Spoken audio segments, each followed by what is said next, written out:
from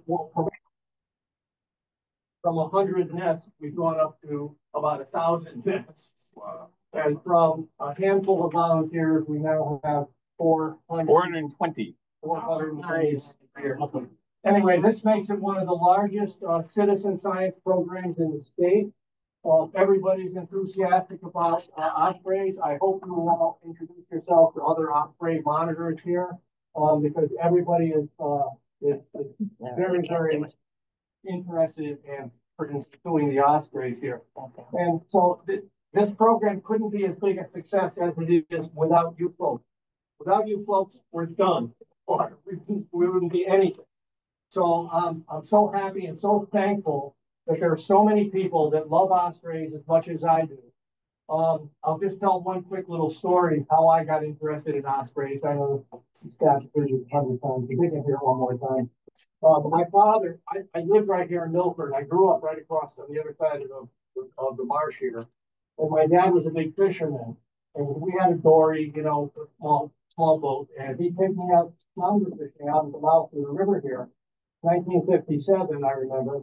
And I was out there in April shivering with a fishing rod. And my dad looked up and he said, Miley, look at this bird coming by. And I looked up and he said, that's an osprey.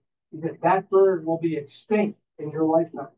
Wow. Because at that time, the osprey population was crashing. And so I went home, I got a little golden guide to the bird book, golden guide to the birds. I looked up ospreys. I got into the library, I got interested in birds. And that's why I'm so incredibly wealthy now. I got this great job. So, but anyway, that's how I really got started. So ospreys have always been a part of my life. I'm so happy and so glad, so thankful that you made ospreys part of your life too. So we're going to do a short program tonight. First, I'd like to introduce our esteemed executive director, who is ever working, hard working, very, very much loved by everybody on the staff. Dedicated, wonderful lady, Joyce Mites.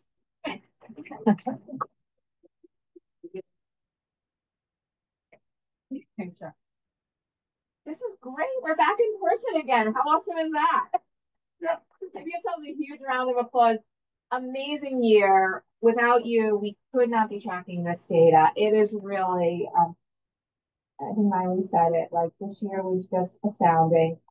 If you're listening to NPR, SHU, I talked this morning with Sabrina Garone, and part of it was thanking you guys for all of the work that you did. So you're being thanked publicly on NPR, and we want to make sure that you know that everything that you do is so important for our data. This data collection really tells the story of the return of the osprey, but it's also something that we're using to look at the impact of neonics on songbirds as well, because it's a similar story. So we know that we can reverse this.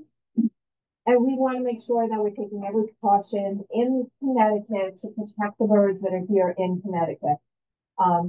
And so you're playing a critical role in that. You'll be hearing a lot of additional information. Scott's got some great stories. You've been sharing photos. You've been sharing your anecdotes about what you've been seeing, and I love hearing them. So, Scott.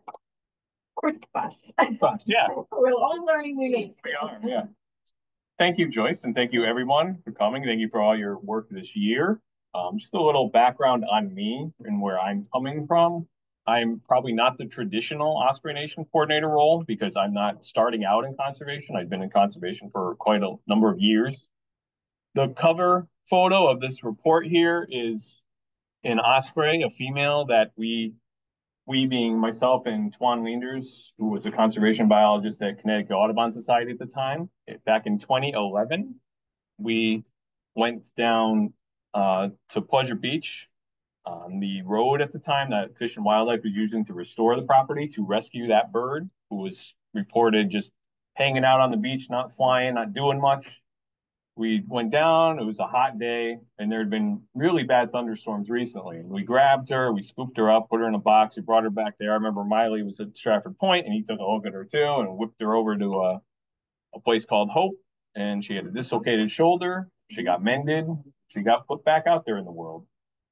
And that's just kind of what, that's, again, we all have little stories that connect us to the birds, the species, the conservation as a whole. That was one for me with Osprey. And I worked at Connecticut Audubon Society as a conservation technician from 2009 to 2013. From 2013 to 2020, I worked at the Roger Tory Peterson Institute of Natural History, which is based out of Jamestown, New York. And I took on different roles there, some conservation, education, some outreach. And I left that as the manager of Connecticut programs. And since then, I've just been working for my own business for myself. I'm a professional photographer. We do, weddings and events and family stuff and that sort of thing. But kind of like Miley spoke to before, none of us is working in conservation or volunteering or doing this to make the big bucks, right? This is all just something that usually it's a passion, it's what you care about. So while I do that now for myself and my business, and that just suits my life really well, I still am engrossed and care about conservation and wildlife. And especially for me, raptors are a big part of that. I would run the Booth Park Hawk Watch over here in Stratford, counting the raptors, and you'd have people come up to you and say, what have you seen? What are you doing? What's going on? When you have your cameras and your scopes and your binoculars, and you tell people, oh, we had 12 bald eagles and 20 kestrels and this and that. What? Huh? And part of that is because people all love it and they respect it and they're interested in it, but they don't realize it's happening around us. It's right here. You don't have to go to Yellowstone. You don't have to go to the coral reef in the Florida Keys. You don't have to be, on top of the Colorado Rockies staring. It's all right here. And I think that's a big disconnect that we have, not just locally, but nationally and sometimes globally, is that we treat conservation like it's somewhere else. No, it's right here. You have to worry about this marsh too. We're thinking about the Amazon maybe, and the ospreys returning now where they are in South America. And we all care about that. Everybody wants to protect that. And that's tremendous. But you can't save them there. If here they're coming and unable to nest because of chemicals destroying their eggs, if they're unable to nest because they don't have the habitats, they don't have the nest sites, they don't have anywhere to go. And that's where all of us caring, being active, advocating, coming together is a mind of just, you don't have to know everything. You don't have to think about this, about that, but just care about the environment and think more about the animals around them. And so all of you really help make that possible for programs like this. You might know me from the Audubon Alliance for Coastal Waterbirds. Some of you volunteer for that as well. And that's something, we've done for a long time too on the beaches. And a big part of the struggle is just to get people to care. You don't have to, again, know everything. You don't have to care about every type of species. You can't do it all. Nobody can do it all. But we just have to all somewhat at least make people interested in these birds, get them asking, what are you doing out there wearing a vest? What are you doing out there, with the binoculars? What are you looking at? What are you seeing? And even if you get a few people every year who then are taking an interest in it and talking about it and going home and thinking about it, especially kids, like again, Miley's story, that's how a lot of us are like that. I grew up with my father, my grandfather looking at birds, and my grandfather would be in the backyard and call, a cardinal over to his hand and be feeding that. And it was just like, wow, that's so, what, huh? And as a kid, that's so fantastic and incredible and mind blowing that it just gets you interested in it. And even though, you grow up, you get cool, you do this, you go to parties, you're not doing all that maybe, but it still sticks with you, even through your teenage years when you might not be as engrossed in it. And you come out with it later on and you think, at least this matters. It's something to consider. It's something that I want to make sure that we have for my kids or your grandkids and so on and so forth. So that's where just my mindset comes into this. And that's, where I came into Miley and I say, hey, Miley, you got anybody for this? I know this is going on every year. You got anybody for this year? He said, no. Somebody said, well, maybe me. And, and here we are. And that's what I enjoy the most. I'd rather be doing, a little more of this than, no offense to everybody else here, sitting in the meetings, worrying about the finances. This is actual conservation fieldwork. Like when you're a kid, you go out there, you graduate college, you get to go outside on those beaches, you get to count those birds. And that's where that comes from. But overall, again, that's my friend there. I this is a lengthy report. There's a lot of words. There's a lot of this, a lot of that. I don't have to go through it all. We'll send it to everybody and we'll go over the information. But just to give the broad strokes of the season, and we can do a little bit of this and that. Just the project, again, couldn't happen without all of you. There were so many people, whether it was Nick from last year who helped me. We have Times United Illuminating and Eversource are really helpful. Terry Shaw building his platforms is a great resource. We have a place called Hope and other rehabbers. We have certain, municipalities and other utilities that come in, answer a question, go out there, get data that's really hard to get. Again, like we can talk about the good and the bad. One of the tough things is some of these places, as you know, are really tough to access because you might not have permission to go on the power plant property, or you might not have permission to go in somebody's yard and that kind of thing. But Miley touched on the history of the Osprey, and all of you know pretty well, as he touches on in his main presentations. This Osprey Nation was started in 2014 as it wanted to monitor the size and health of the population as it continues to rebound from DDT and decades of decline, when people truly thought it would be something that would go extinct. Now it's a great recovery story. And that's, again, something that you want to use to push for other recovery stories. And the project continues to set new records every year in terms of stewards, nests, and all that kind of thing. This year, we had 420 stewards. We had 973 nests with data. Those are both all-time highs for the program. We had 726 nests, another high. We had 1,077 fledglings, another high, and 1.48 fledglings per nest. So that productivity, as you can see, 1.48, it's in between, it's somewhat in the middle. There have been some years where there's been higher productivity. There has been some years where there's less. But the bigger key was this year, I think we just really focused on finding more nests. And it's a narrative flow to me, and reading what all of you were saying, to me watching things. And in the report, I talked about a lot about the weather. That's an area I'm always really interested in. I think it plays such a huge role in all conservation. We had a warm spring again, a warm late winter, early spring. A lot of birds came in. They got here early. A lot of people were saying, wow, this is really fast, or this is a record date. And then we got into some trouble because it was really wet and really cold in a lot of May, in April and May, and those times where they get down to nesting. And everybody was saying to me, whoa, this is getting late. They're not doing anything. They've been here for weeks. Am I going to have a bad year? What are we going to do here? And then all of a sudden, it's just like we turned the corner in May, got warm, got nice. We had a lot of windstorms too. I should mention that. As you know, we had a couple of days of 67 mile per hour winds just from those nor'easters. And that destroyed a lot of nests as well. And birds that either got underway or started fixing theirs, they lost theirs, they had to rebuild completely and that sort of thing. But they got through it. And once they got busy and they got down to nesting this year, it felt like we just mostly cruised through. Now, there are certainly some exceptions with a population. Again, when you're talking about 726 nests, there are going to be some losses. There were some birds that unfortunately were electrocuted. There were some birds young that fell out of nests. There were some situations where people disturbed nests that were underway. All kinds of things, even platforms collapsing or just a nest fall from a lesser storm, because the birds to some degree are also getting into really difficult spots. They're finding places to nest that are not ideal because there are so many of them here. So as you start to hit the carrying capacity of the state, which is like the maximum number of birds that we can hold here based on our habitats, the prey, territoriality, clashes with other birds like ravens and that sort of thing, they're really having to start looking at strange places. They're going to cell towers and radio towers. They're finding a rock in Long Island Sound. They're going, on this part of a boat on a dock or right by around all these people. So that's troublesome, and that you worry about to some degree. But at the same time, you have to keep in mind that's because overall they're doing great. So that's a really good place of where we are. And, again, this started 2014. 100 volunteers had 174 nests at that time.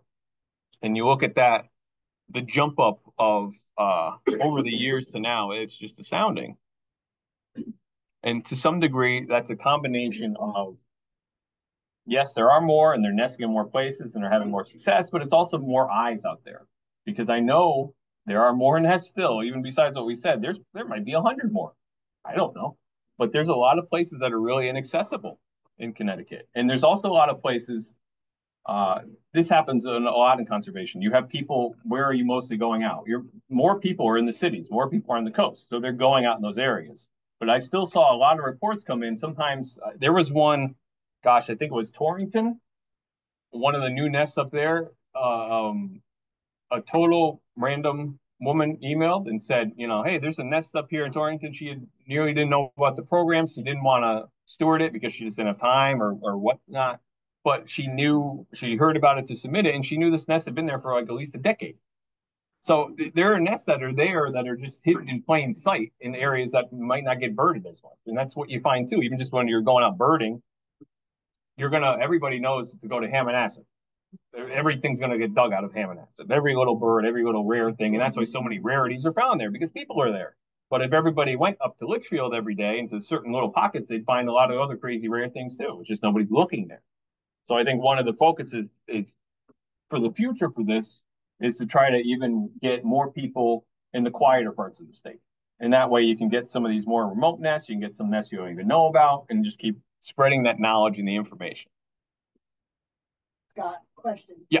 That 1,000 number that you have up there, towards the end of the season, you were looking for people to go look at nests that weren't, updated or documented by anyone. So how did you do with those nests? So those, when it was obvious that the birds were from that nest, they were included. If you went to a nest, there's that really critical juncture, and that's something I think to emphasize going forward with me or than others in the future, is that you want to really go out a couple times a month, at least like Miley trains and teaches, for like 15 minutes, and you want to get as much as you can. If you go out more frequently, great. Obviously, the more data, the better. But there's that period in August where they're all getting busy to start leaving the nest, or many of them are. And you can tell, you drive up, you can tell they're fledglings. They're there. They can't fly very well. Their parents are attending to them. They're at their platform. They're at their spot. You can tell they're from there. It's not perfect because sometimes they are fully mobile and they're flying around, and they might have been a bird that dispersed from a nearby nest or something down. So you can't really count that. So there might even, again, there's probably more fledglings because there's some, they're in the full data, there are some unknowns and there's some, we're not sure. But that was really great because a number of people went out. Some people were motivated to go to their nest. Others went out and just have the time and the ability. They went to a lot of nests and they just started pouring the data in. And then nests there where folks had a gap in the data, when it was suddenly, there were 3 there. Mom and dad were right with them. They were at the nest. One was flying.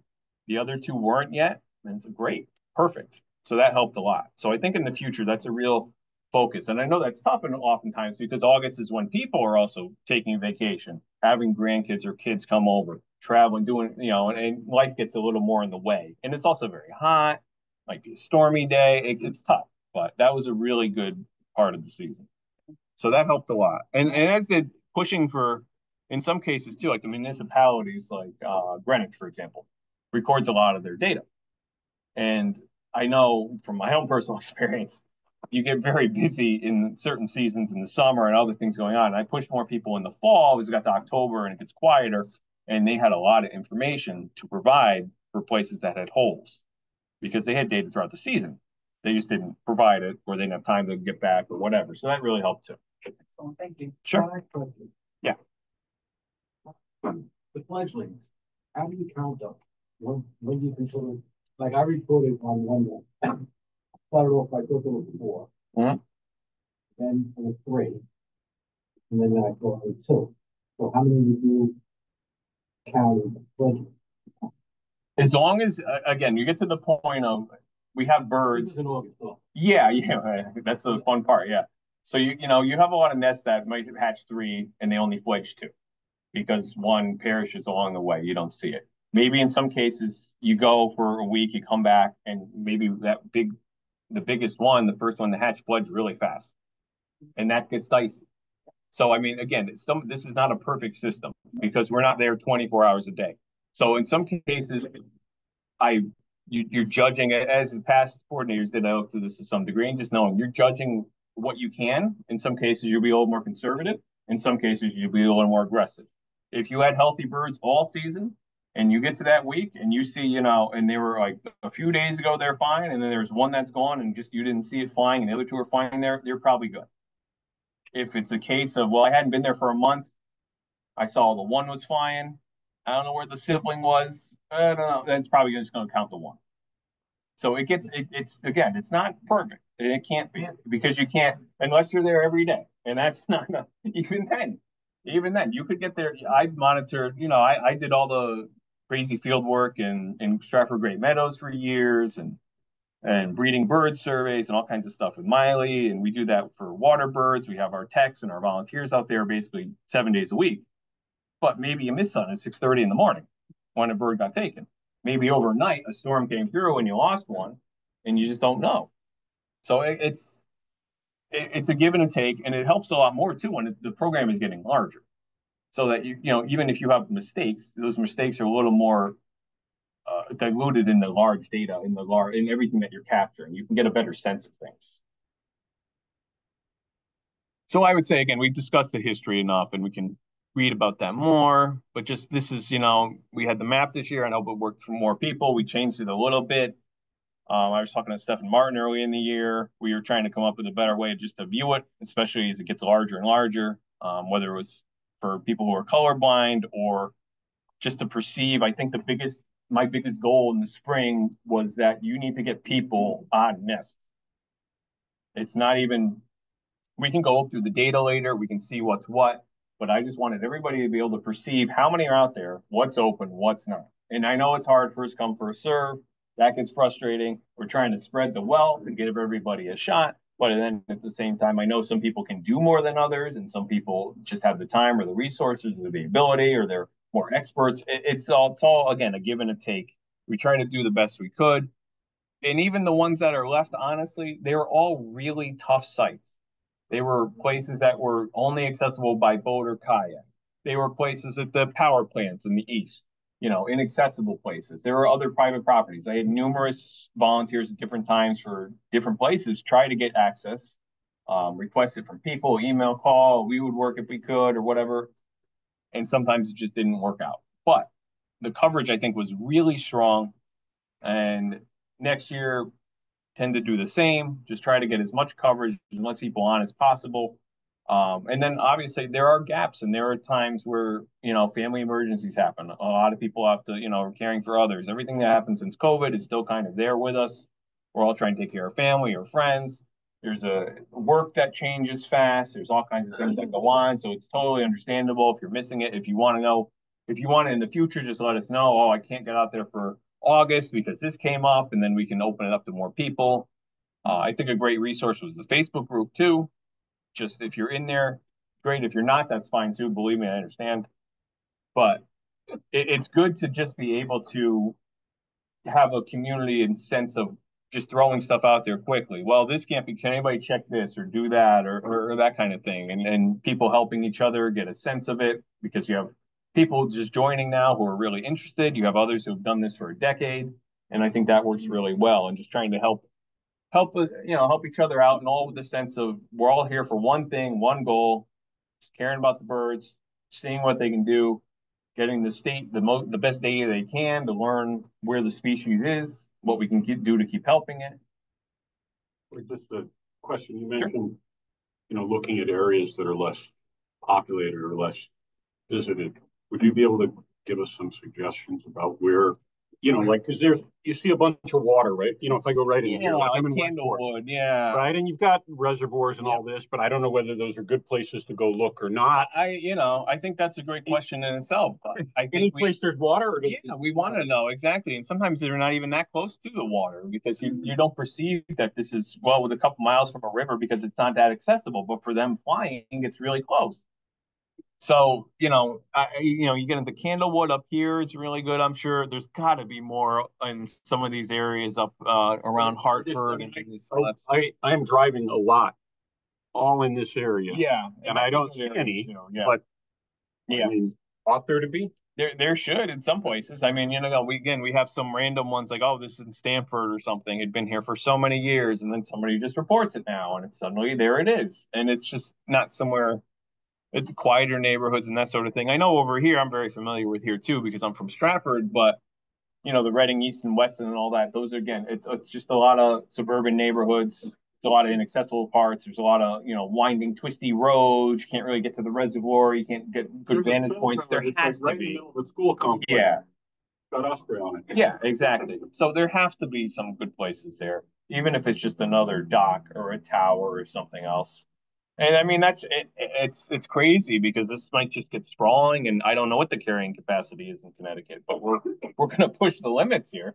But we can just keep going. Yeah, sure. By all means, next year let's fill in over here in the Marlboro area, and there's got to be more. And I think that's great too. And a big part of finding more and getting more nested, it's not just finding the birds, but then it opens it up to more people who, maybe you monitor it now, but in future years, somebody over here really wants to go somewhere, but there's none near them.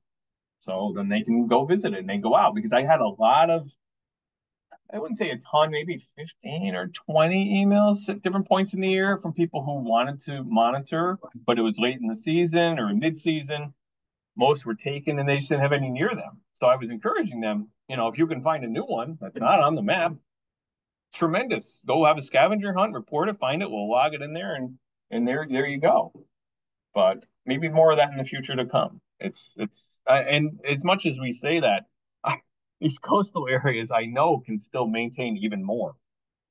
And sometimes and an exercise that we'll have to do more of in the future is not double counting, because I know sometimes it gets very confusing. Some of the past GPS coordinates are off. That's not to blame anyone, because it's hard to find on the map. It's hard to get the coordinates right. The old GPS units used to not be so inaccurate. If you had an actual one, sometimes you rounded the numbers up higher. So it's in general, but it might matter if there's one nest here and then, a few hundred feet that way, there is another one. So there's a lot of that too. But I think we cleaned up a lot of that this year. I wouldn't say it's perfect perhaps, but I think we're really in good shape for that. And we'll have to watch that going forward. But there's so much space here. I know in these coastal areas, you go down at the barrier beaches here, the ospreys are packed in, and there might be even more soon. Because they try to find places, even though there's so many platforms, they'll be trying to find a place on, a water tower or on a chemical plant or something. Has anybody tracked their migration routes and to see how far off their routes they go to find the nest? I don't know I'm not sure, just offhand, honestly. I would think that they're pretty set to their natal grounds. I would think they would go back to, approximately where they were. But wandering, it's a good question. And it's maybe something that people haven't considered as much because it wasn't really an issue, because there were so few. Because they would go to their areas, they have their spot, they have their nest, they're fine. But now, if you have this increasing population and they're all trying to look to find a home, you might find some trying to spread out even further. And I'm not sure, offhand, again, I'd stand in their booth and watch them all go by and, approximately where they're coming from and the direction they're going as they follow the eastern seaboard on down. But no, it's a good question for the future. Actually, there was that book written years ago, Return of the Osprey. I forgot the author's names, where he followed the one down, yeah. Yeah. Went to Cuba. Yeah. And he nicknamed the Osprey or something, but I forgot the name of the author. Alan Poole? I remember Was that Alan's book? Yeah, I have the book, but it's somebody else. Yeah. Yeah, and I mean, and it speaks to, again, the idea that it's our backyard matters, down there matters, everywhere matters. The whole journey matters, and that's a lot to process, because it's hard to imagine just these birds taking over half of the planet in their wanderings in their life cycle. But they're everywhere. We'll see how much more of Connecticut they fill up. And again, this is just more graphical on the 24 season, which we discussed at the top, and you can see the change in the stewards as everyone increases. We had 27%, 112 people were new, so that's good. So we like to have the returning. I think you really need a healthy mix. That's what we've done. Again, I've done the Audubon Alliance for Coastal Waterbirds for 13 years, and it works because of the volunteers and the field techs and everybody doing a great job. But at the same time, to have returning volunteers and new volunteers, to have returning field techs and new field techs, because you need to keep replenishing your ranks but you also need people who are really experts because they'll help each other out because you know that, well, I know they've got that down. They monitor 20 nests. They do a fantastic job. They give everything. They're always on it. So you don't have to think about it. That's tremendous. And that's what really works for the water birds because you're out on the beach. And some of you sometimes have conversations as well. Thankfully, your conversations with people, I hope, are at least a little less antagonistic. Because on the beach, you get, you'd say, oh, well, dogs aren't allowed. Well, I can walk my dog. And I have dogs. I love dogs, but there are limits. And you get into the craziness. I pay my taxes and here you have a little better conversation. You can just talk about what they are, what they're doing. They're hanging out. They're all good, and we're all in better shape. But you need those people who have that experience now. And just like all of you, we need people who have the experience of doing this, who can do a fantastic job, who can collect the data, and then who can help out other people too. That's tremendous, especially as this grows, because no matter who is doing coordinator and who is doing whatever else, when you get hundreds of people, and now we're getting over, hundreds, or maybe get to a point of having 1,000 nests, you need that, but you also need new people because you need to cover more, and you're going to find more. So I think that's a really important part of this. And like I said, we found more nests in parts of the state like Torrington, Cornwall, Salem, and Simsbury. So if you can find it there, I mean, again, there's going to be more here in Stratford and Milford, and there will be more in some random spots elsewhere.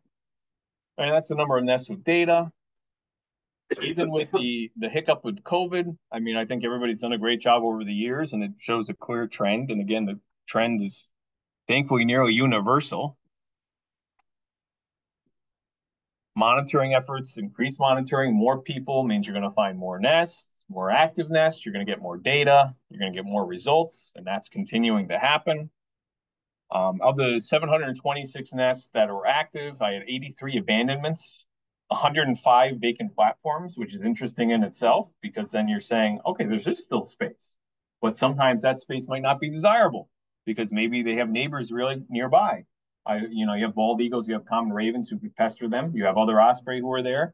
You have maybe it's a platform in a very busy area of the marsh or dock. Kayakers always going by or that sort of thing. You have some maybe that are a little more beat up, and then you have some that are vacant maybe because they started there and that storm in the spring, we had 60-10 mile per hour winds wiped it off. And then they said, forget it. Some didn't persist. There were 31 destroyed or removed. We had 47 incubation failures, 23, which I thought was really low, post-hatch failures, which again speaks to if they hatched this year, they were really in good shape. Maybe not all the young survived, but at least some did. Once you got to that part of the summer there, or the late spring, they were in great shape and they just kept going right through. I mean, it was really tremendous watching that happen from afar.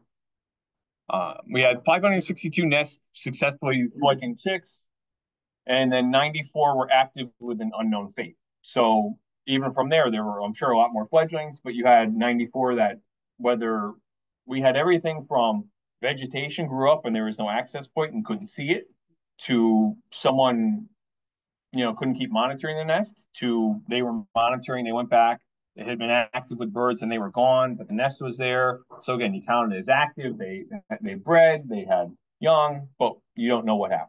And that's okay. That's part of the process. Successful nests produce 117 one-chick nests, 261 2, 118 with 3, and 6 with 4. So that was pretty amazing. Because again, once you got rolling this year, and that was the sense I got from a lot of you, once you got rolling, for the most part, especially if you monitor multiple nests, you have 1 or 2 nests, certainly things happen. But those folks who had a bunch, it was just like a bird city. They were all over the place. And active nests increases every year, and I would take a good bet that active next year will be near 800 or more, because again, more birds, more places, more people. As long as we don't have a catastrophe for weather, we're going to keep finding more, keep seeing their activity, and that is a really strong number. Again, that produced a productivity rate more in the middle of the data, because some years you had higher productivity with fewer nests and they were more successful. But as you get more nests, you're probably going to have lower productivity because you have more stewards who aren't able to see maybe when this happens or that happens for nests that were monitored. You're going to have difficulty viewing and accessing nests. You're going to have nests that are in really bad habitat. You're going to have nests that are in bad platforms. You're going to have nests that are disturbed by people, that are predated. When you start to hit the carrying capacity, you're going to have more problems. If we had 50 or 100 nests across the whole state, I'm sure they would be in the best real estate imaginable. But when you have that many, you're going to have some issues, and you're going to find more issues. So it's a double-edged sword. But at the very least, again, you're having tremendous success. You're bringing so many birds back next year to the nest, and that's what's most important. And like I said, one steward sent me a photo of, yeah, a nest, just there's a big rock in Long Island Sound, and it's the bird's just nesting on it. Dodge some waves and dodge some high tides, and lucky we got here. I mean, if we had a hurricane this summer, that was it. So that speaks to it itself. We had a relatively, for severe storm standards, we had a relatively quiet summer. We had a few thunderstorms, again, those isolated different places. Some people had issues like that. I think one was struck by lightning, one platform and nest. But for the most part, we didn't have, Hurricane Irene or something in August or September to crush all these poor young ones. So that's great. I did add, it was in some of the data last year, and I added it this year. And again, classifications are complicated because sometimes you have people who are sending me reports and even saying themselves, I don't have a classification for this because one doesn't exist. So I added, the 2023 added vacant platform because here's the platform. It's just not being used. So I added an inactive nest. It's trying to bridge that gap between being a vacant platform and active and undetermined, because we see that a pair of birds attended to the nests for a significant time, but they never got around to breeding. So you didn't have, so active would be they were breeding and nesting in some way. So they didn't do that, but it wasn't vacant because they were there. Maybe they were just playing around, fixing the sticks a little in the early spring. Maybe they were building, exactly. And maybe they were building and they stayed the whole year, or they got busy more in the summer and maybe they're young birds, basically testing out this is how I make a home. Oh, I like you and you like me and we're here, but I don't know what to do yet. And I don't feel like we're ready yet. So let's wait till next year. So that's kind of just trying to get, again, and these things happen as we get more data and more nests, because you're seeing a wider picture of what actually goes on with more people out there. So they're trying to, again, it's not perfect, but it's sliding in between being active and being vacant. I have one. Yeah, and I think there probably are even more, and it's hard to tell sometimes, but we'll try to keep. I think that fills all the gaps for now, but I'm sure next year we'll come up with some other nest condition that's not in here, and be like, boy, how are they? I can't even imagine. They all come up with very clever things. So yeah, and again, so when you see undetermined, it's because you don't really know what happened. So for the data for that, we don't know the outcome of the nest, basically. But otherwise, that's where we are. And those are just the definitions in the short form that you can see more in the report. And I covered a lot of this already, but this was just, again, I think this is very important. I always use this in migratory data and breeding bird survey data and migration, all that. It's just talking about the weather and the climate, because it plays a huge role in how birds can get here, how birds are successful when they're here, when they start to nest, when the young can fledge, events that can occur, like the cover photo of that osprey when we had, hurricane force winds go across Long Beach in the middle of the summer and Pleasure Beach, and they went across Stratford and Milford and destroyed so much. These events are really important to keep in mind and to integrate into data so that you understand why a collapse in a certain area might have happened. And again, so I just discussed in this part about how we had so many come early, then they had to wait for the cold, the rain, the wet, not good. And 18 of April's 30 days in Bridgeport, I used the climate stations in Bridgeport and Hartford with long-term data. 18 of 30 days in this area had rain in April. So that just being cold and that wet, and they weren't really looking to get down to get to nesting. So they were just kind of hanging out. And I was a little worried about that part of the year, but we got through, and we got through that, and we got through those winds. We had the 50s and the 60s with the winds, and that was rough. And a lot of birds got a lot of emails about platforms and towers and everything else being white. The nest is gone.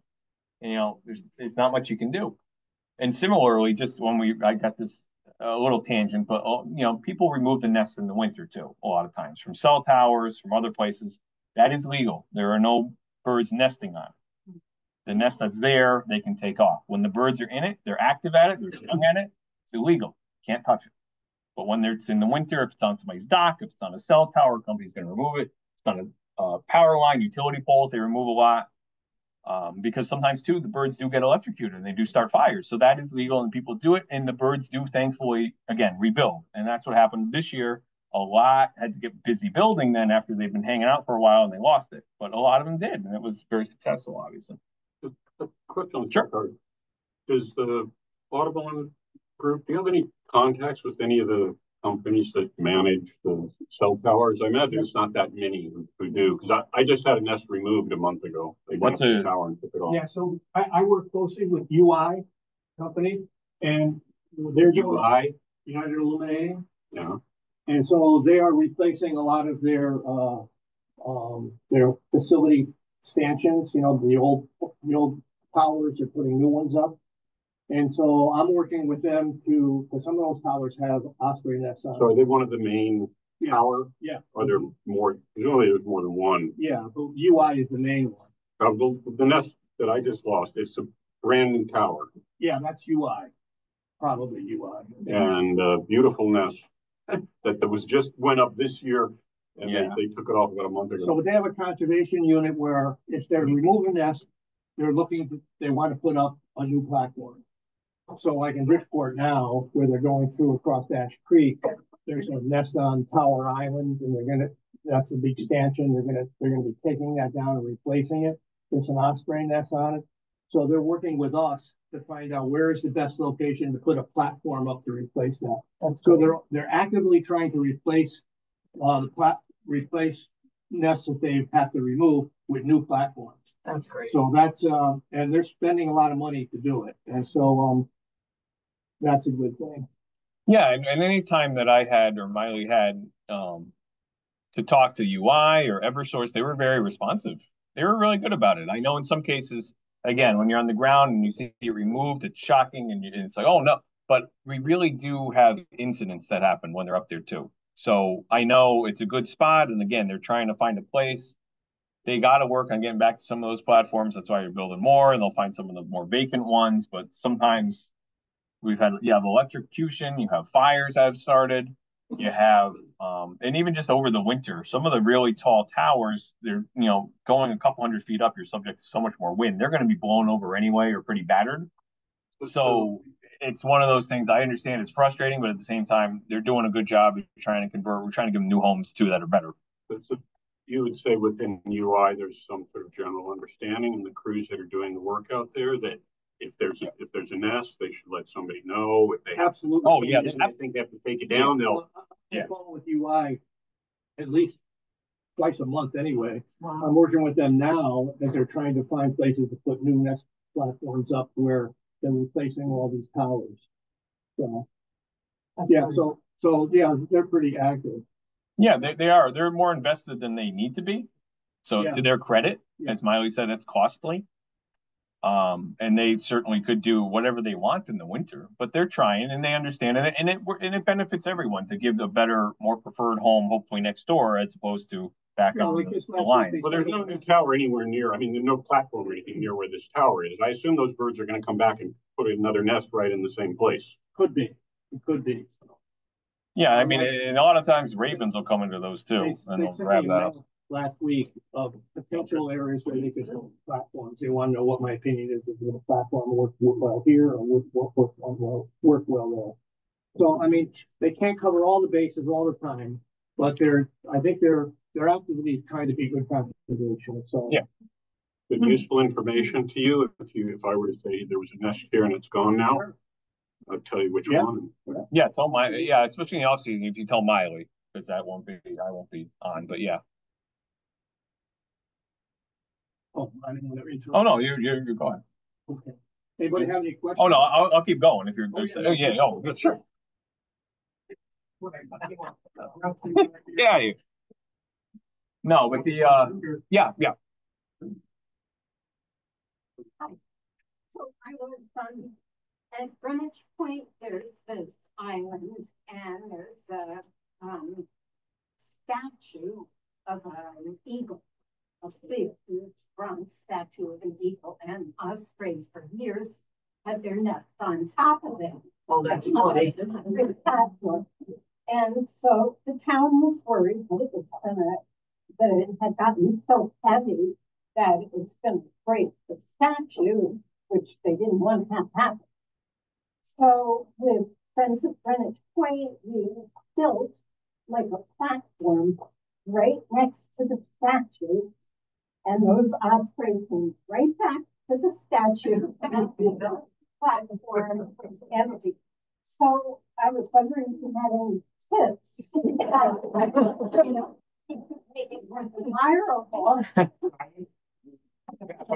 Well, yeah. Over the eagle. Did you take part of the old nest and put it up on the platform? Well, I don't know if they say the exact same. But that's usually what Terry Yeah. does with each of the ones that he builds. He takes part of the old nest that was falling apart or dropped or whatever, it had to be removed, and moves it onto the new platform, and will sometimes also add a little bit more material. But that seems to have really done well when he does that. That's about the extent of my knowledge as well, is that I know people move the nest when they move the nest, you move the nest as much as you can Right. to encourage a new home. But other than that, you know, it gets into discouraging, then you get into tough areas. But yeah, that sounds very Osprey. Yeah. Whatever they want. They should. Yeah. I know that they, at least for 2 years now, not allowed new platforms in East River Market. We keep track, Miley, of what else they concluded. DEP considers the osprey population fully recovered. Yeah. So whereas a few years ago, they would easily give anybody a permit to put a platform in a salt marsh, in a tidal area. You could just go through Long Island Sound office, apply for a permit. It was free of charge because you were doing something to help the wildlife, and you could put an osprey platform up in the marsh in your area.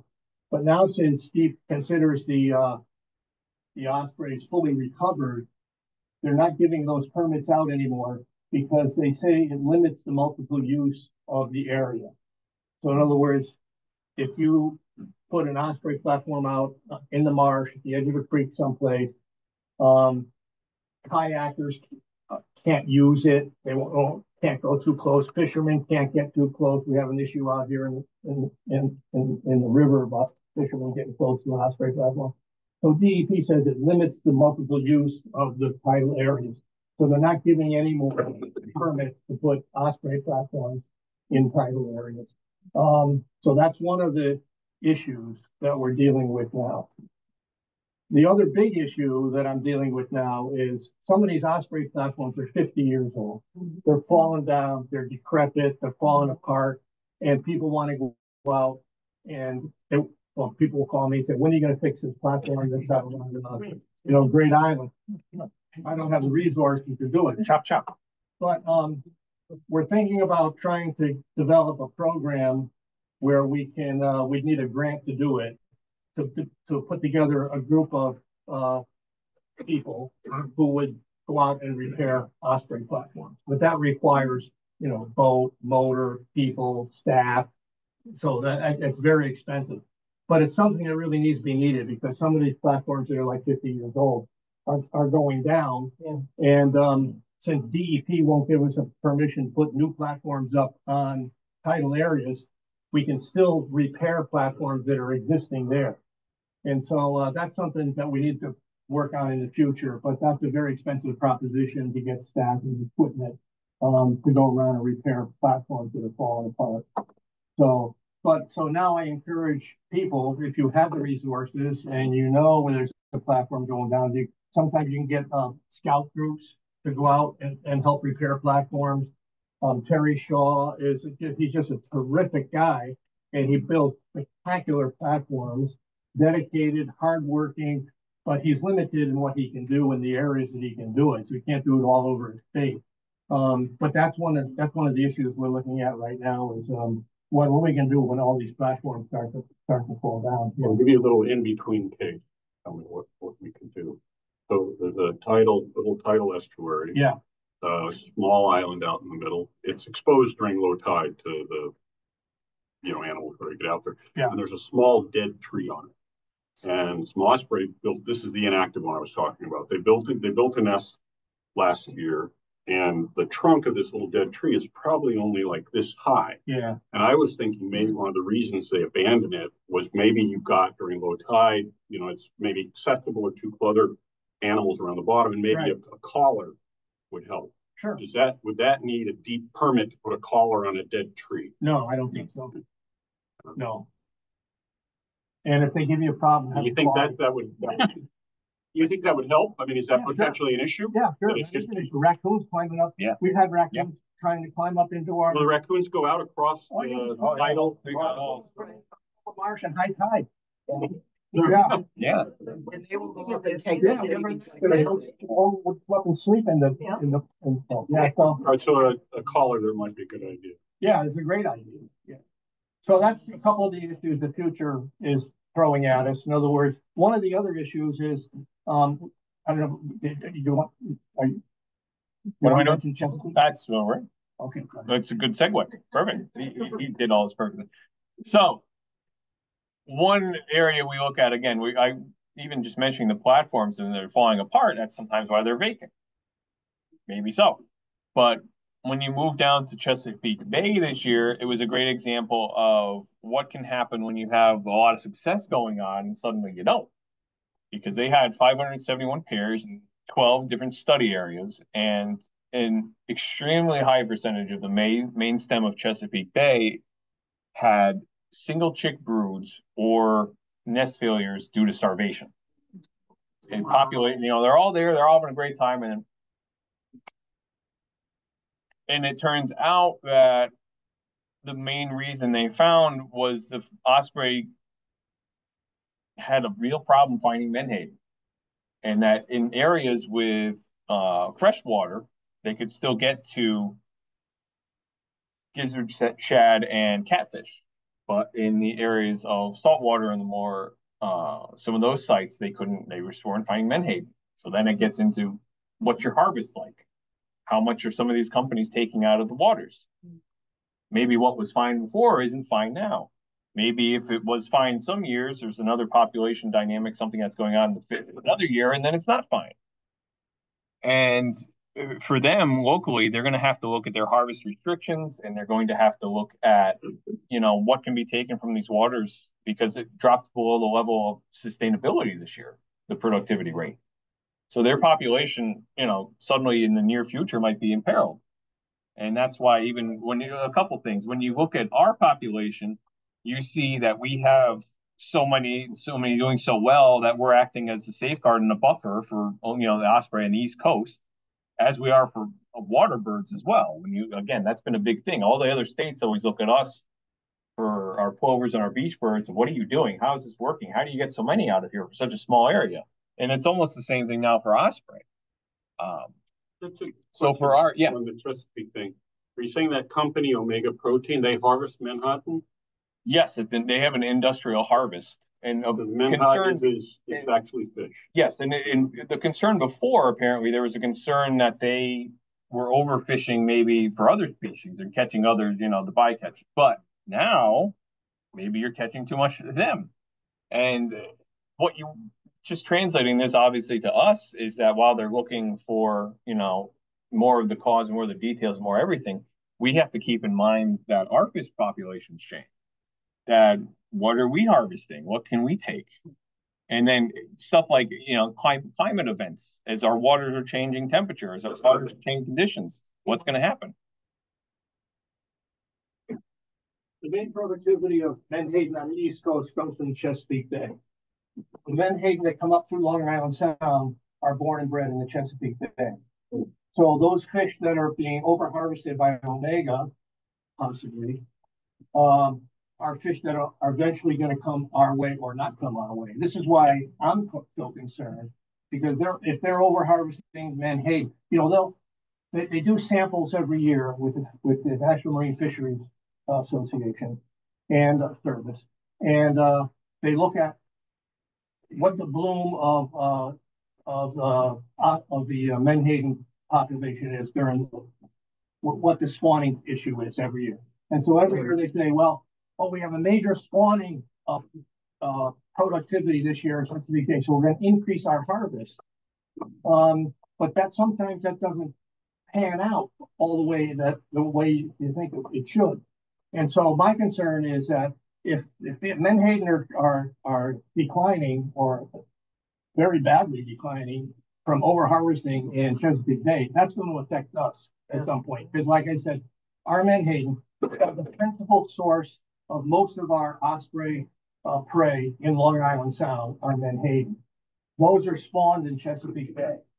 So the conservation organizations are working with National Marine Service to Fisheries Service to sort of regulate what's going on with the harvesting of menhaden, because Omega is a huge commercial fishery, hundreds of tons of menhaden, and they turn them into fish puddles and cat food and everything else. So, but they're the only major company that is harvesting menhaden. So there's got to be a balance. I'm not saying we have to eliminate all commercial fisheries for menhaden, but we have to balance it so there's plenty of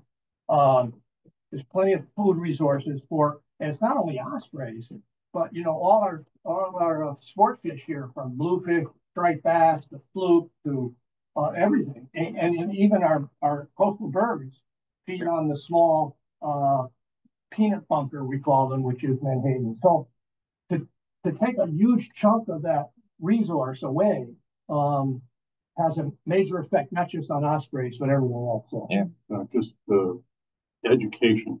So the peanut bunker like this, you're saying, is that a small menhaden? Yeah.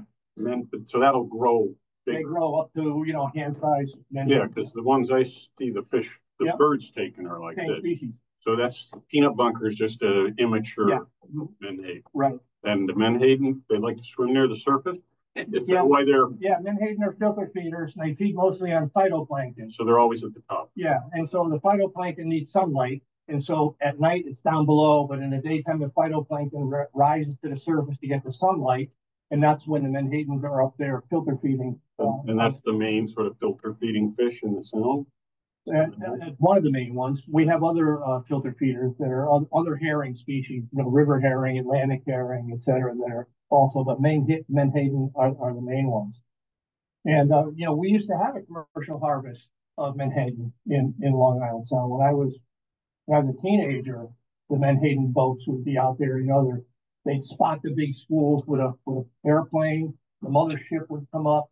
They'd send out 2 little net boats that would completely circle the school of menhaden.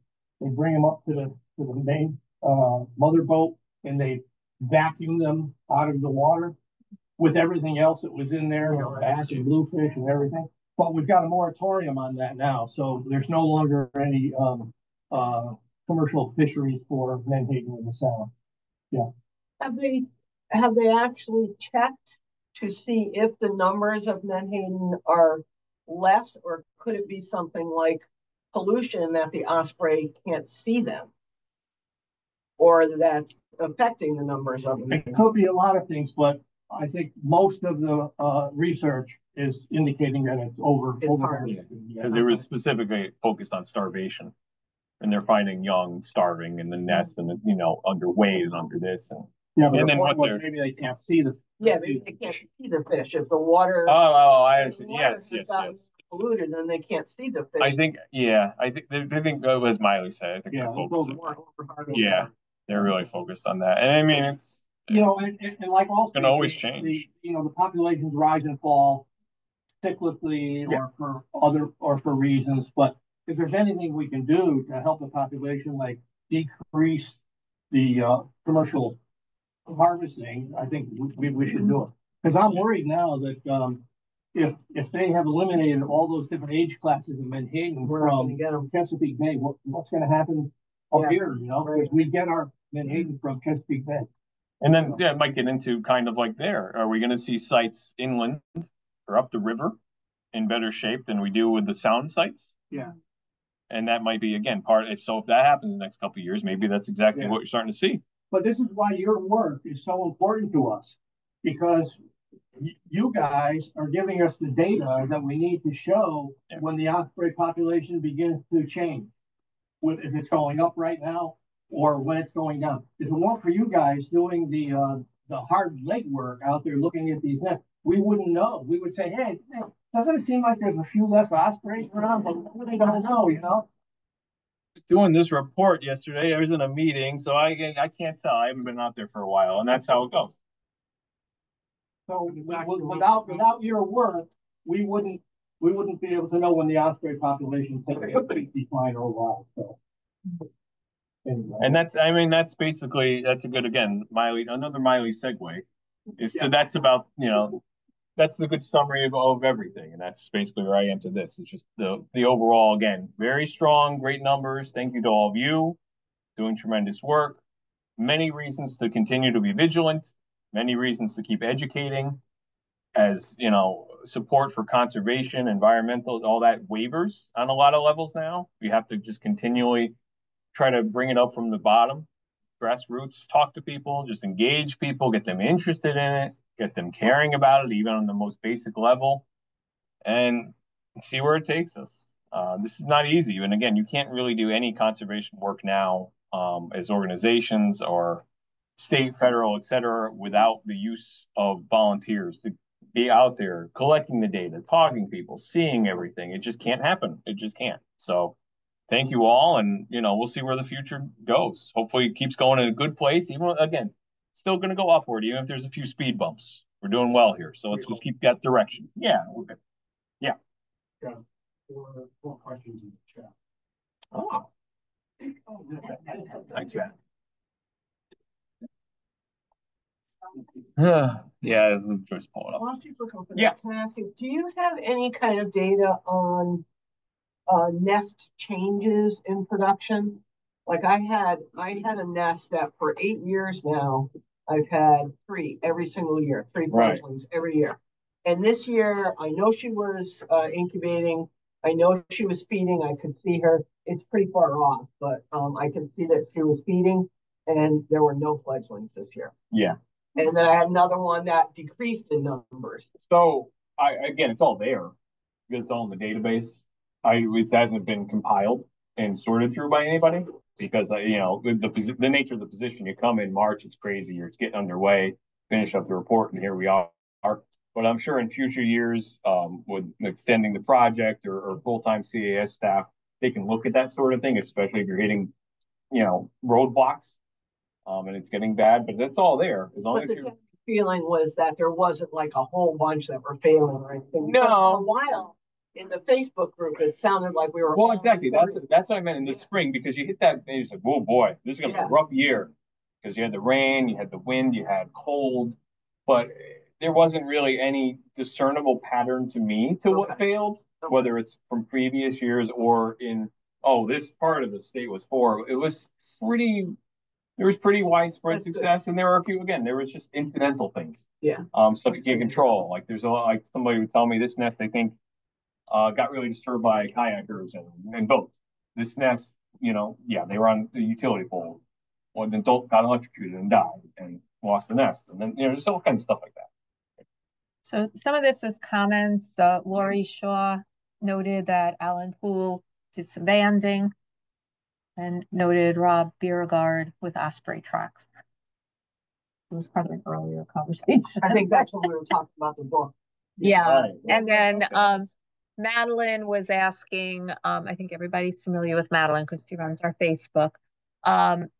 She was asking about her nest being big and bulky, and she's afraid it's going to collapse. Should some of the nest branches be taken down? And then she also asked about whether they do supplemental feeding of fish in Chesapeake Bay. That one. The latter can be for Miley. The former, I'm not sure. I mean, that might be for Miley too. Have you guys had nests where you go take them down? I mean, a lot of times I don't think anybody really has. Exactly, because if it collapses, then it collapses. And that happens, long before humans were here, that's happened. All the weather, all the events, other animals and predators, a tree falls over, there's all kinds of ways that they do collapse. And as we saw this year, that was the big theme when we were talking about that, because we had a great start. They're all here, and then we had nothing. And then a lot did collapse and a lot did get blown down. Yeah. And I was a little worried. I was even not too sure that many would rebuild at the rate they did, but they did. So, I mean, they did a great job. But the supplemental feeding is a good one because they did some supplemental feeding on weekend chicks in the Chesapeake. And they found that the birds that have been supplementally fed did well. So it wasn't like pollution or chemicals or some other outside influence. It was definitely starvation. So Madeline's concern, she wanted to clarify, is not about the nest, but at the whole platform collapsing. That's a good question. I think if the whole platform collapses and it's in a tidal area, I think we could get the state to allow us to rebuild it there. Mm-hmm. I don't think that they're prohibiting new platforms on tidal areas. Well, her question is really, should she do something to stop it, prevent it before it collapses? Oh, yeah. Let me try it another way. Well, that's like a chicken. That's a tough one because if you take them off, then you still have a platform that's probably not so great to begin with. That's almost gonna collapse. It's not in good shape. Talking about what you spoke of before. Yeah, I mean, you want to have platforms that can maintain a nest. So I don't, you don't.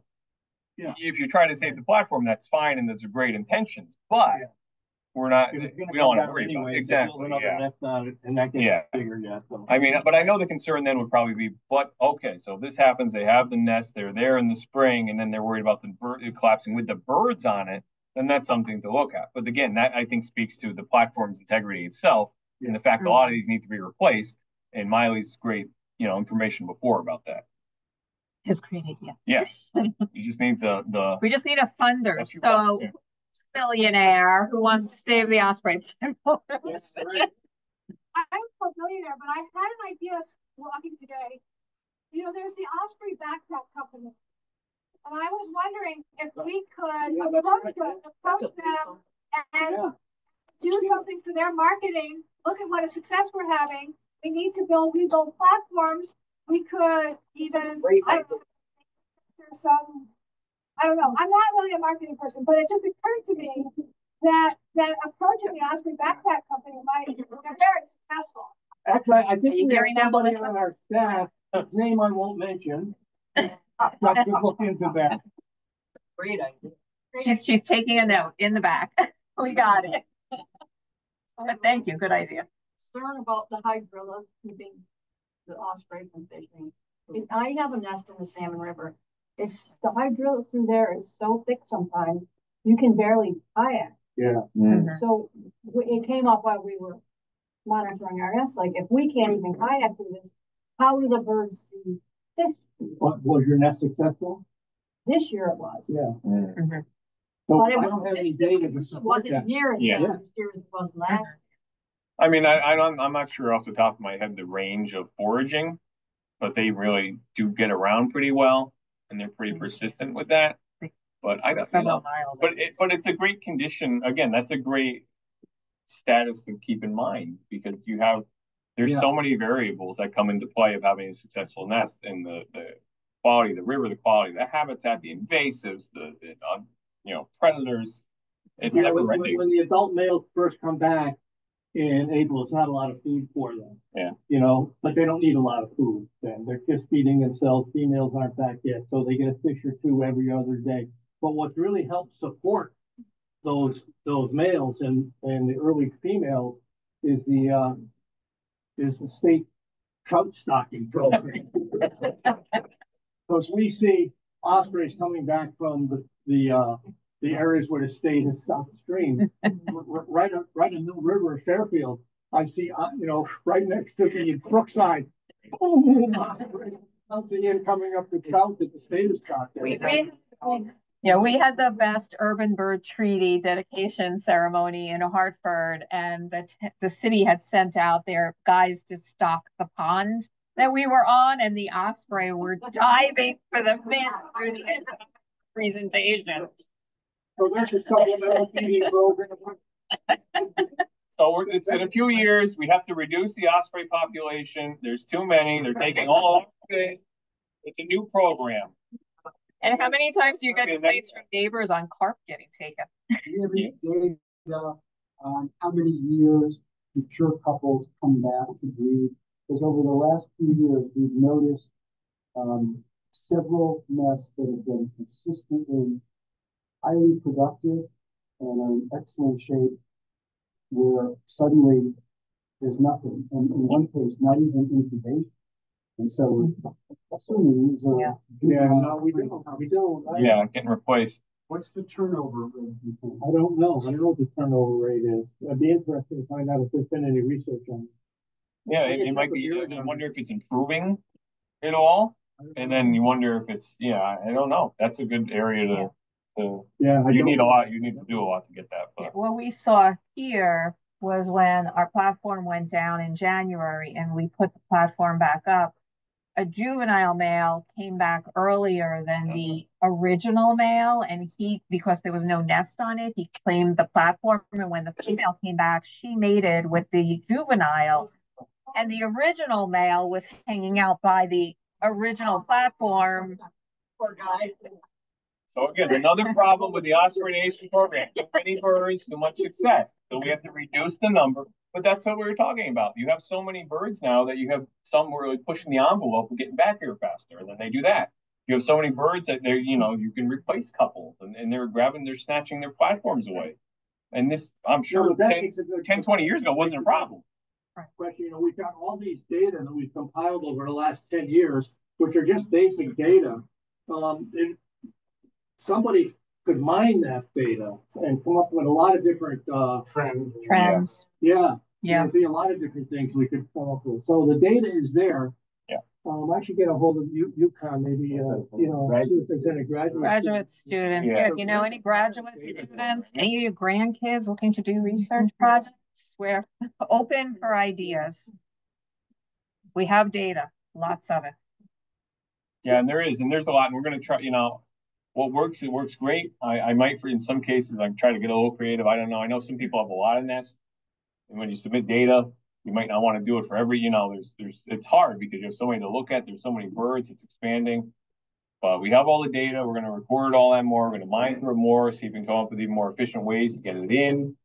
If anybody has any, good, bad, indifferent to that stuff, let everybody here know, or let the email know. We've been monitoring in the off season and just incorporate that into the thinking. But I think for the most part, just as an outsider, more than most of you, I think it's a great program, and it's really well done, and it's great to have that data that someone can parse out and look through over the years and learn even more as you dive into it, especially if Connecticut keeps mattering more when places like Chesapeake suffer and we have to pick up the slack. Question in the back. Yeah. Yeah, it's just completely unrelated, but I've got a nest up in Chester, right up the lower Connecticut. And in order to see it, I need to park in front of people's houses and whatever. Is there a Connecticut Audubon, kind of Osprey stewardship? But for the car. Or something? Yeah, you went for the cars. Yeah. I know where you're at. We can send something out because we have had one posted on the Facebook page, so you can email something out that you can put in with our logo. But yeah, a couple of years ago, we created the vests that they were walking on somebody's property one day. Yeah, that you're able to, you can buy the vest, and it does help to at least identify when you're standing there with binoculars and people are like, what are you looking at? It's like, I'm with them. Somebody in the group also made a car magnet. Mm-hmm. I have one on my car. It says Osprey monitor, and it's a picture of an osprey. I think that was Nancy James did that. Yeah. I don't think so. Wasn't Nancy? No, I think it was somebody else. But that was wonderful because people see that on my car instantly. It also opens up questions. Mm-hmm. What is that? What does that mean? And they ask and they get very interested. So that's helped a lot too. If we could. So we can definitely email out a sign that you can print out and put in your car. Yeah. Like a local film deal, Osprey has.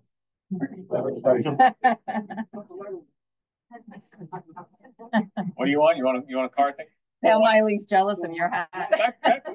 When I was here with Twan doing all the field work, Twan 12, 15 years ago, the same thing would happen in the car. I didn't have a shirt. We had to make our own. We made our own shirts and we made our own car things because people were basically going to arrest us sometimes, walking on the side of the road with a camera, binoculars. So I understand that. I mean, I'm sure it's even worse now. But yeah, we got to get you one. People just know who you are. Yeah. Yeah, no, you'll pick the weirdo. Yeah. Staring, looking in his face. You got maybe you're writing stuff down. Yeah. That's Right between two houses. Yeah. Yeah, IRS. How much are you communicating with other regions, like, I was just in Western New York, please, Oh, Yeah, that's a good point, because now Talk about it, Miley. I'm working, all over the place. yeah, I'm working, not New York yet, but I'm working regionally with, Rhode Island and Massachusetts. So we get an idea about what the regional population is like. And all of these states are doing their own population studies. But I'm trying to encourage us to do a regional population study so we know what's going on in the region. So, you know, Rhode Island has maybe what 100 nests or something. Massachusetts has less nests than we do. So we have the most nests of anybody in the, in the block that we're talking to.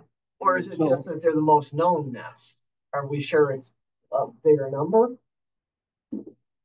Well, that's a good question, but pretty much, I mean, Rhode Island does the same thing that we do here. They train their volunteers, they get the volunteers out, they accumulate the data, and they publish their data. Massachusetts does it not so much on a statewide basis, but on a regional level in Massachusetts, and then they coordinate. But what I'm trying to do is get us all under one tent.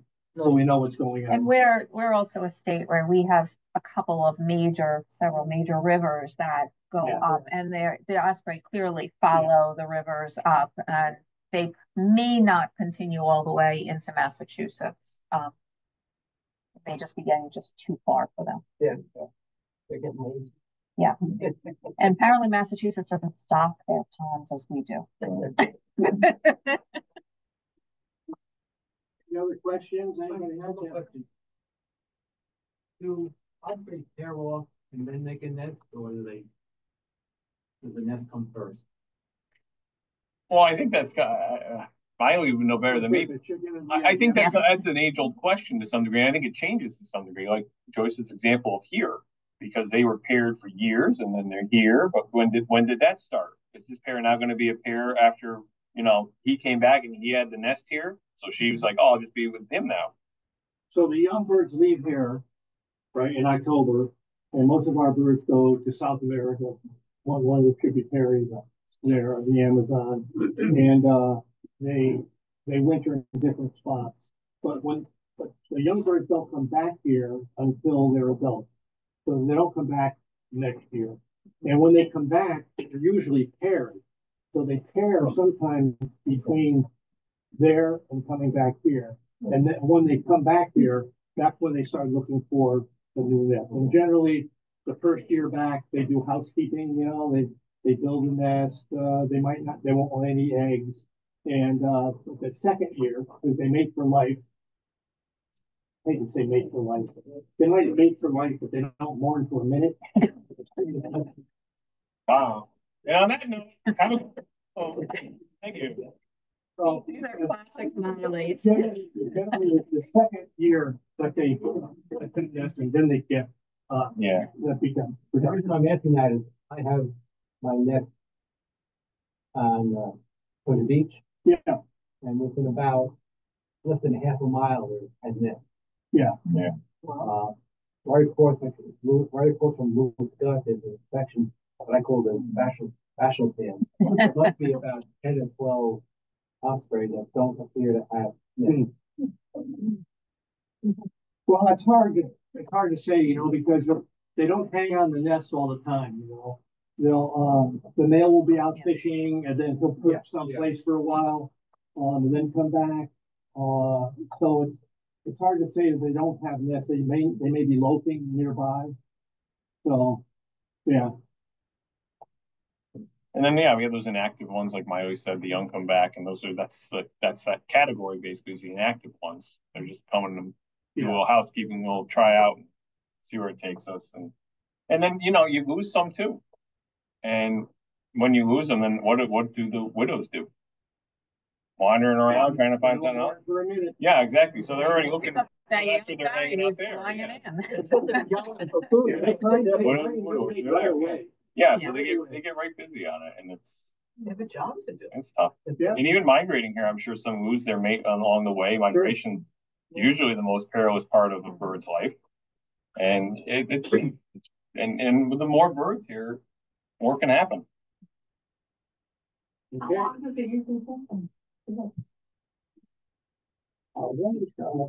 Beauregard had the transmitters on them. And I think it's like a week. It's not that long, yeah. Or less. It depends on the conditions, but it's quick, yeah. When they go, they go. They move. Yeah. Yeah, it's amazing.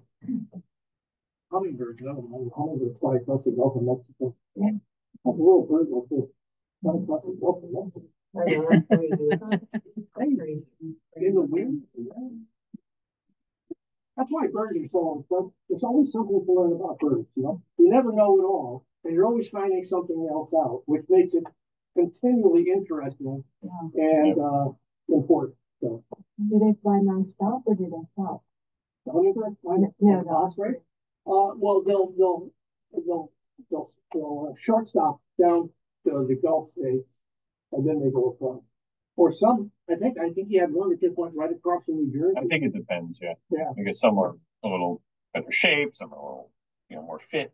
Some stop for meals. Some hit a bad cold front or something. Some of his data is really interesting on the juveniles because they don't migrate with the adults, so they have to figure their own way. And you see this like incredibly long kind of hopping first migration down south, and then the first year they come back, it's like a wacky return back here again.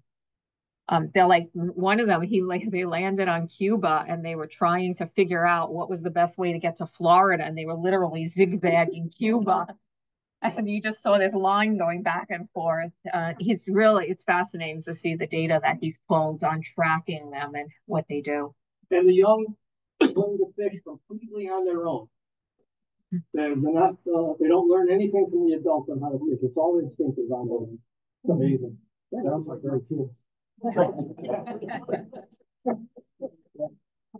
They're not very good at it in the beginning either. Well, we'll be around for a little while. People want to come up and ask questions, but I just wanted to say one more time, thank you so much for the work you do, your dedication, your perseverance through. It's like the U.S. mail through weather, sleet, and snow. You guys are out there, so thank you so very much. I really appreciate it.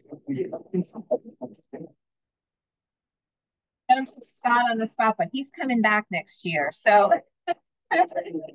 Yeah. They have me, yeah. Did a good job. Thank you. thank you, everyone.